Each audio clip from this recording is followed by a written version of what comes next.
Welcome back to the Pro Ticker Podcast, your Tuesday morning edition covering major financial magazine headlines, everyone. Okay, let's unpack this.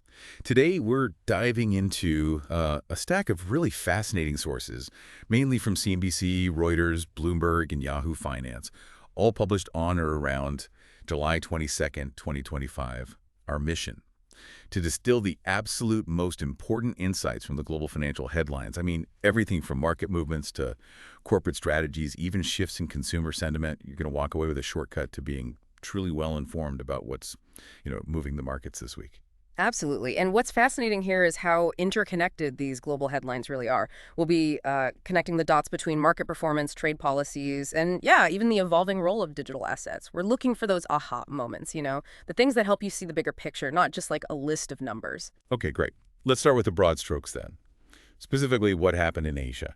Our sources from CNBC's live updates on Asia-Pacific markets for Tuesday, July 22nd show, well, a really mixed bag across the region. This was after Wall Street benchmarks hit record highs. Digging into the specifics a bit, Hong Kong's Hang Seng Index and mainland China's CSI 300, that's the key benchmark for China's onshore A-shares, they both saw pretty solid gains, so some definite upside there. Yeah, and if we connect this to the bigger picture, that mixed performance in Asia, especially against Wall Street hitting record highs, which CNBC and Yahoo Finance both mentioned, it really highlights genuinely divergent regional factors at play. What's crucial here, I think, is that investors were clearly assessing the resilience of corporate earnings amidst these ongoing tariff threats. Right. And that brings us directly to our next big theme, this whole strategic dance around global tariffs. That's a critical connection, especially when you look at the markets that didn't share in those gains. So in contrast to Hong Kong and mainland China, Japan's Nikkei 225 ended slightly down. And that was despite shrugging off some political uncertainty from a weekend election where the ruling coalition actually lost its upper house majority. Usually, that's a significant market mover, isn't it? Usually, yeah. South Korea's Kospi index also saw a notable dip. Australia's S&P SX 200 ticked up just a bit, while India's Nifty 50 and BSE Sensex were, well, pretty much flat after some early gains. So yeah, a real patchwork of performances shows not all markets are marching in lockstep. Meanwhile, over on Wall Street, CNBC reported the S&P 500 and NASDAQ composite hit fresh record-closing highs on Monday, continuing that upward momentum. The Dow Jones, however, saw a slight decline. Okay, so here's where it gets really interesting. Tariffs and trade. Our sources, particularly from CNBC and Reuters, they paint a clear picture of how these policies are, stirring things up across continents. We've got U.S. Treasury Secretary Scott Bessent making waves, openly questioning the Federal Reserve's decision not to lower interest rates.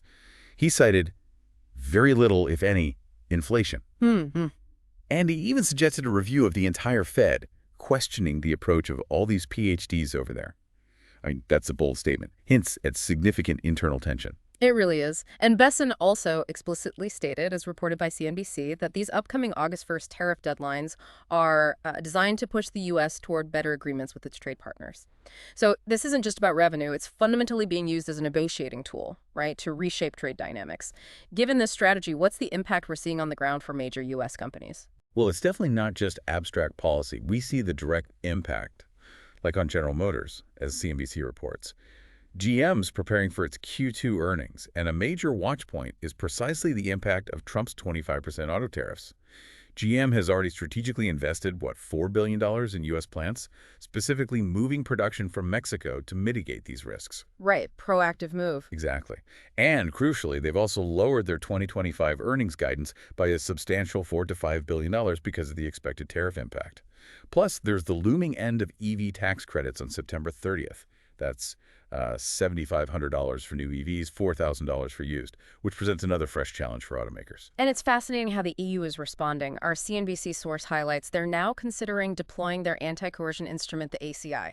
They've dubbed it a trade bazooka or even a nuclear option. Wow, nuclear option. Yeah, it's seen as a last resort against that looming 30% U.S. tariff on EU imports by August 1st. This ACI was only created in 2023, and it's never been used. The reason it's called that is its scope. It could include restrictions on U.S. suppliers accessing the EU market, public tenders, even targeting major U.S. service exports like, Amazon, Microsoft, Netflix, or Uber. It really signals a new, more aggressive era of trade defense from the EU. They're prepared to retaliate with significant economic leverage. And it's not just big industry and digital services feeling these ripples. Reuters reports that Gas Buddy's analyst even suggests U.S. gasoline prices could fall below $3 a gallon this summer. First time in 4 years, right? Exactly, first time in over 4 years. Apparently due to factors like extreme heat dampening demand and a jump in imports. And while President Trump has promised lower fuel prices, analysts kind of suggest presidents generally have very little influence over pump prices. It underscores that broader market forces often trump political promises. Which leads to the market's psychology right now. It's fascinating. As a Yahoo Finance source notes, stocks aren't moving on these tariff headlines as aggressively as they used to. Goldman Sachs' chief U.S. equity strategist thinks investors now expect tariff rates to settle lower, and the economic data so far shows a smaller impact than maybe initially feared. Interesting take. Yeah, and Morgan Stanley's Seng Io is leaning bullish on the S&P 500, even suggesting it could hit 7,200 in the next year. They're banking on corporate earnings resilience and that limited tariff impact so far. It seems like a buy-the-dip mentality is prevailing amidst what they see as calm.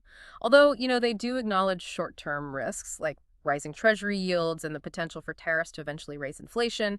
It's a delicate balance. Okay, let's shift gears a bit. Let's look at some of the more cutting-edge areas of the market. We're seeing interesting movements in crypto and, of course, the ever-expanding world of AI. Our Yahoo Finance source highlights a trend beyond just Bitcoin. Companies are increasingly adding Ethereum or Ether to their balance sheets. Yeah. Firms like BitMoney Immersion Technologies, which now holds over $1 billion in ETH Sharplink Gaming, and Bit Digital, which notably shifted its entire treasury from Bitcoin to Ethereum.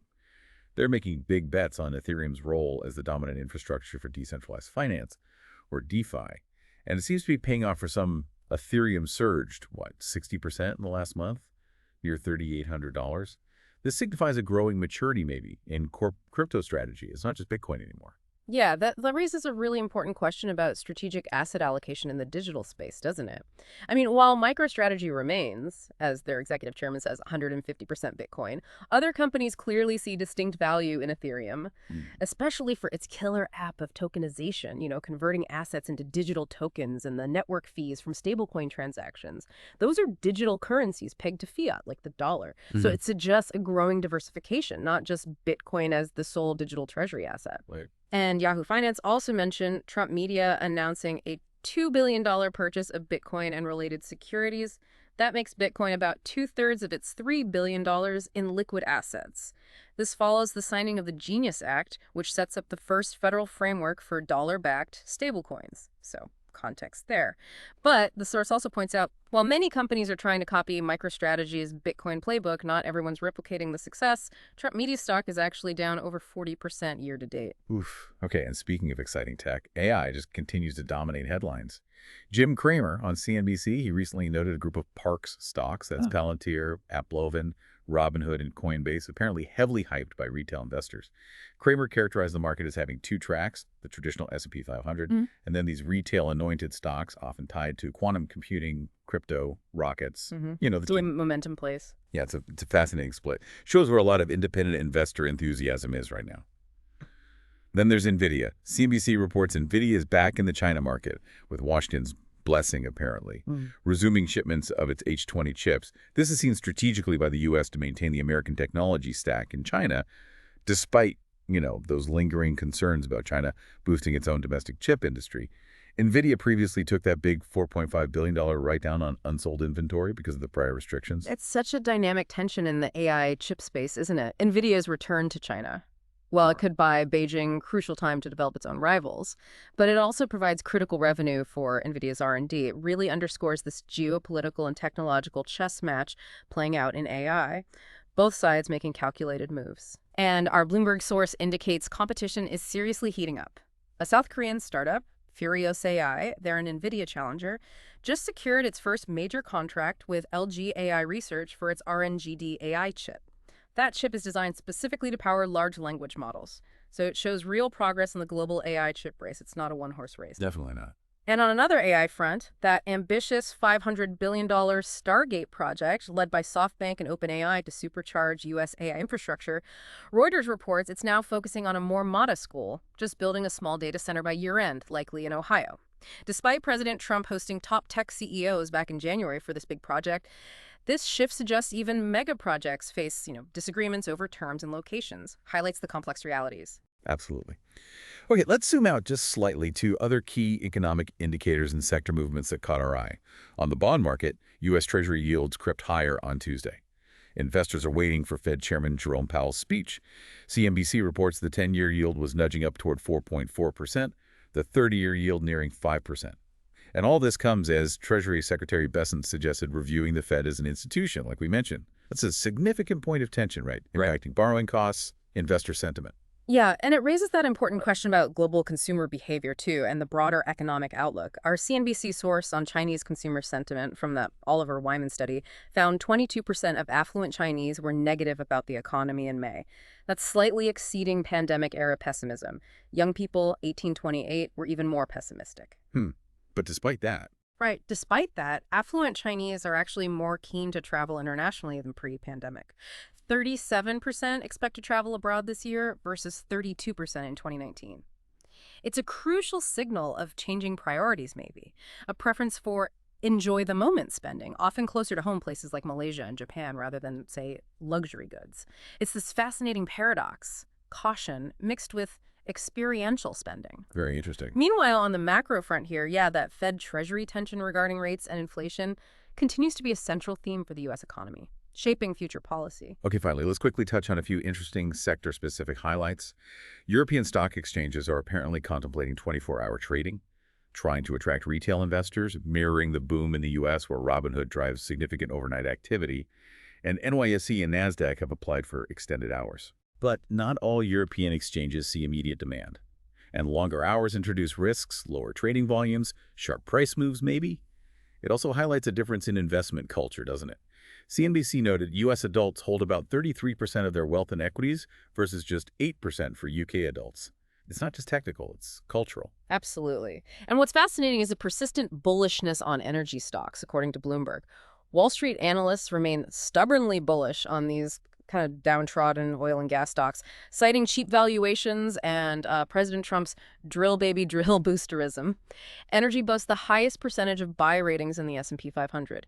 Analysts are projecting a 16% rise over the next 12 months, second only to healthcare. Wow. Despite recent underperformance. Yeah, despite challenges like falling crude prices and underperformance recently, the sector is expected to post the highest earnings growth in 2026, and historically, it acts as a hedge against inflation.